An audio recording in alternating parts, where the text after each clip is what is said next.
Welcome to Popternative, where we dive into topical discussions from the worlds of pop culture, social media, and sports. Here is your host, Peter Remoliotis, aka PD Beats. PD Beats here from Popternative, speaking to Ivar Forsling about Young Royals, which is available now on Netflix. Welcome to the show, man. Thank you so much for doing this. Thank you very much. Thank you for having me. The show kind of dropped on Netflix, and then 190 countries basically had access to watch it, and it's just been kind of nonstop and crazy since it released. How's it been for you on your end?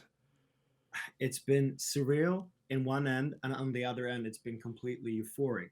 It's hard to describe because when you were shooting the series, you didn't think about that. You were just thinking about doing the scene, acting properly, and then later on, when it released, it became such a big thing in the whole world. So I'm very grateful, very thankful, but also surprised in a way because I didn't think, I didn't think the series was bad. Of course, I thought it was very good when we did it, but I didn't have that mindset that it would blow in the world. I don't think we're thinking of a lot of those things too, especially when we're creating the art and we're actually making it, because you're just so focused on like the characters and everything, and then I think it's a whole different game when it actually gets released. Yeah, exactly. Point on. Yeah, absolutely. We're obviously going to get into your character. Does it still blow your mind though that it's a show, a Swedish show with Swedish actors, Swedish storytellers, but it's become such a global show in a short amount of time? Well, how can you wrap your head around that a little bit? No, I mean it's surreal, but I do think the reason behind that is because the creators of the series are very, very good. I mean, the script and the directing and the theme and things like having people with different skin colors, having people with pimples in their face because they're teens, even though they are like royal people. All those things from big to small, I think that is one of the reasons that the series have gotten big. And then also, this is just my personal guess, but the latest perhaps 10 years or something, like Nordic shows has become the thing in the world in a way. I mean, with Skam, for example, from Norway, Ragnarok. I think that's a read as well, and it's very cool. I'm so happy. No, for sure. I totally see that. And I totally see how quick it was in terms of the reception of it. And I think the thing that blows my mind a little bit too is I spoke to, Malte Garninger about this, and I spoke to Natalie Varley. I mean, Sweden, population-wise, is a pretty small country. So it's pretty amazing for a show like this to have such an impact so quick. And it's one of those things where, you have Instagram followers now from literally like all over the world. And it is incredible there. What do you also think about the fact that a show that has such a roller coaster of emotions and so many different characters, like you mentioned, has that kind of ability to also not only get to countries so quick, but I mean, the social media aspect of it is incredible as well, too. Yeah, I mean, it's interesting because I'm 24 years old, so I basically also grew up with smartphones and social media and the digital era, so to say. But like, it's a big difference between me and the people that are around 16, 17 now. They are in a totally different league when it comes to like being used to using social media, and they're so quick. I can still feel old in relation to some of my younger world citizens, because they are so quick. Things just blow on social media in a way that I can't even keep up to. So that is a very cool thing. What was the other part of the question except for social? No, you hit it absolutely, bro. It just blew my mind about the reception of it, because I love that, because people are saying it's the golden age of television right now, and obviously like the writing and the cinematography in a lot of these shows is just like amazing. They hit it out of the park. But I think the thing that I love the most about it right now, Ivar, is just the global like reception and access. Just blows my mind because Young Royals is a show from Sweden, and so many people from all around the world, you'll ask them, do you know about the show from Sweden, Young Royals? Like, there's a good chance they've heard of it. Yeah, and that is the cool thing with the platform, as for example Netflix, that it has Yeah. like, what is it, 190 countries and all that. Instantly. Like, Yeah. it dropped on a certain day, and then instantly 190 countries can watch season 1 of Young Royals. Like, it's crazy to me. It's a surreal thought that almost anybody, if you have a Netflix account, can like see it in a split second, like when it's released. Instead of like back in the days, you know, you perhaps had to like transport the movie, or whatever you call it, you know, from one country to another, and you know, make a copy of it and blah blah blah. Absolutely. So Which is super cool. It is super cool. Okay, we're gonna get into your character now. I mean, the spoiler alerts for people, but the people that are most likely watching this interview have watched Young Royals, but we're gonna get into it. Your character doesn't have that much screen time, and obviously is not around for the rest of the show. But one can make an argument, although, and I think because the reception of your character on social media has been like insane, like it's been crazy. Like I see like a lot of people. Like I said, not that much screen time, and you're in for a few episodes here, and then like some tragedy occurs, but it kind of sets up the whole show. I mean, one can make an argument your character is like one of the most important characters on the show. Have you ever thought about that a little bit? It's kind of crazy. Yeah, it is crazy, and I don't really think that I thought about it that much beforehand. But then afterwards, when watching the series, but also of course receiving the reception from people all around the world, it was actually pretty cool because it's 6 episodes only in the series instead of, for example, 8 or 10 or something. Even though a lot of people have wished for more episodes, but it's pretty cool that you can tell so much with so little if you really like. Take it down to what is the most important thing here. What is it that we're supposed to focus on? And that is including everybody who worked with the series, people who sat in the editing room afterwards, the people doing the sound, directing, writing, everybody just finding, you know, what is the most crystal clear important point of every scene, of every episode. And in the sense of that, I think that the relationship between Eric and Wilhelm tells very much, even though the screen time is pretty little, so to say. And I'm very happy that it goes through the screen, that people feel that as well. They do. You see it. They do. The edits for the brother relationship were out of this world. Like literally, like it was all over the place. People were making edits about that. Yeah. And that's insane because when I see the edits, it's so fun because since Eric has, as you said, pretty little screen time in proportion to the whole series, when people make edits, it's pretty much all the clips of Eric in different orders because there aren't that many. Yes. So that's pretty funny. You mentioned at the top that you are 24 years old.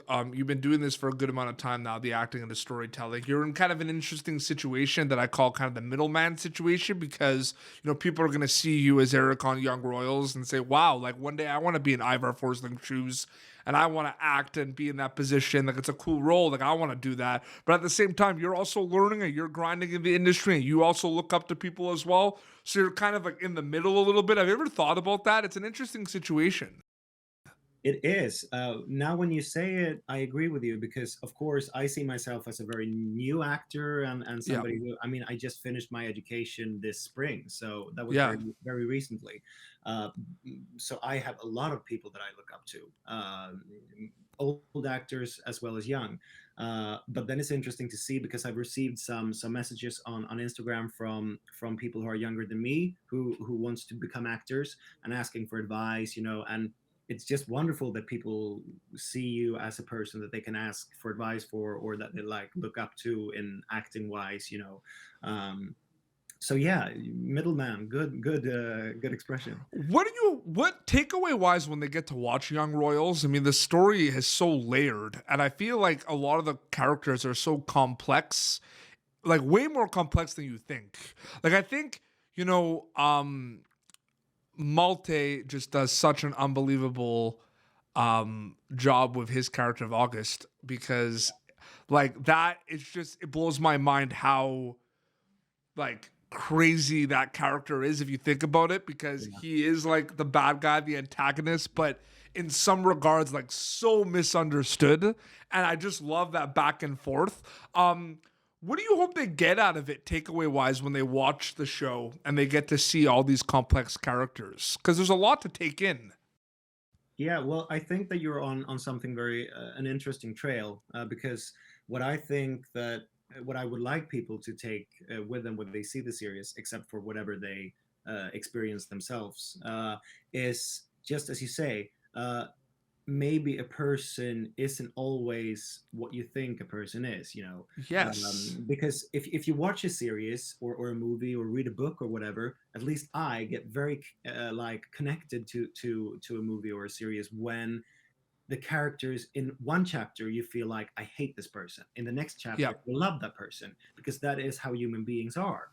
I mean, take your close friends or family. One day you feel like I don't ever want to see you again, and the next day you Yep. just love them, love them, love them. And I mean, all people are just human beings on the inside, and then we have all our layers and stuff like that. And that is also why I think that they chose the environment of this boarding school with those posh people, because they have like a lot of layers and a lot of like, Yeah. aside they're supposed to show up, but inside they are just human beings as well. So you can take that in any environment, because we show up a face when we walk around in the world, but we have loads of different sides of ourselves inside ourselves. And yeah, and the cast, like the whole cast did an unbelievable job. Like Edvin, Omar, Frida, Nikita, like everyone did an amazing job. But I go back to Malte and August Mm, because I saw so much hate online, and his character obviously does and says horrendous things throughout the whole show. yeah. But if you have to like dive deep into it a little bit more because there's a lot going on with August, like a lot. Yeah, yeah, absolutely. And then also you can see, I remember, that I don't remember the name of that actor now, but the actor that plays Prince Joffrey in Game of Thrones Yes. received loads of hate. And of course, that is dreadful, because you should never hate on somebody on the internet. But that also just proves that he did a wonderful job. Yeah. And Well, I also, don't think King Joffrey was as misunderstood as of course, August. no, no, yeah, yeah, I agree with you. I agree But with no, you. like I'm not saying August is not a bad guy. I'm just saying, like, do you know where I'm coming from with August? It's very interesting. I talked to Malte about this on my show too. It's an interesting thing because it's a big part of the show. Like August's kind of a relationship with all the characters and what's happening with Edvin, Yeah. what's happening with Wilhelm. Like it is a pretty crazy part of it. Like he's causing a lot of damage, but I don't think he's trying to. Yeah, no, I mean, I just think, as I said earlier, he is a human being who just wants to be like loved. He wants to be in a gang. He wants to have friends, and he's trying to do that in his world in the way that he Yep. is used to doing it. Uh, and then things happens that kind of like moves the mountain for him, and then he just finds, I think, new ways to like walk around in the world, having those goals as all human beings have, being loved, having friends, being in a gang, and so Yeah. on. And a question before we wrap up too, because I find it interesting.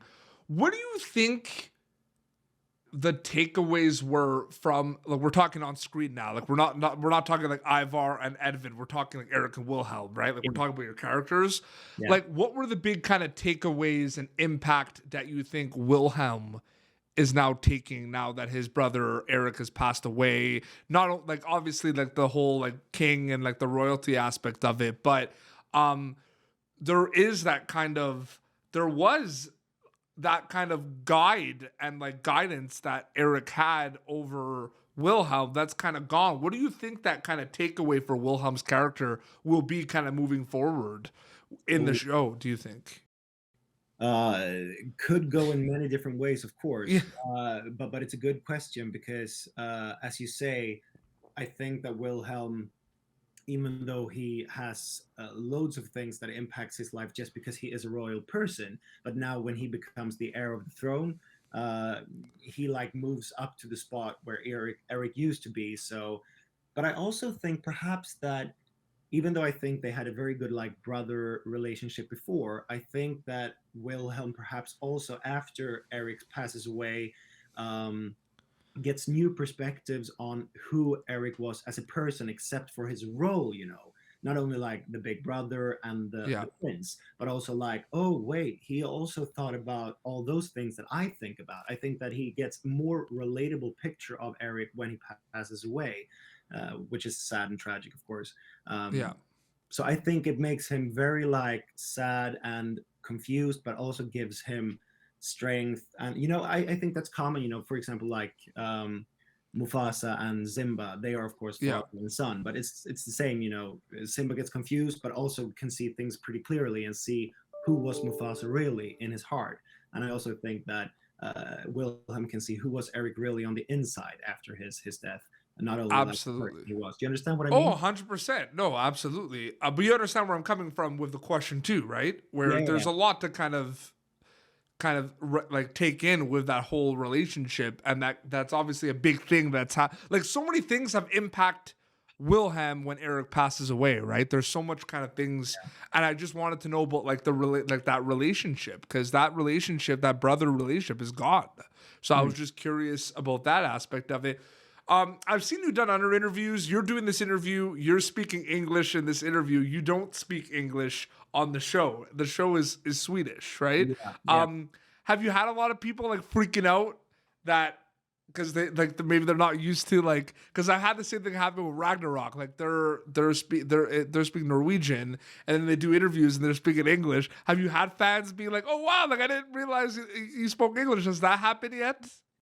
I don't know. I haven't really thought about that. When I was a kid, I lived in London.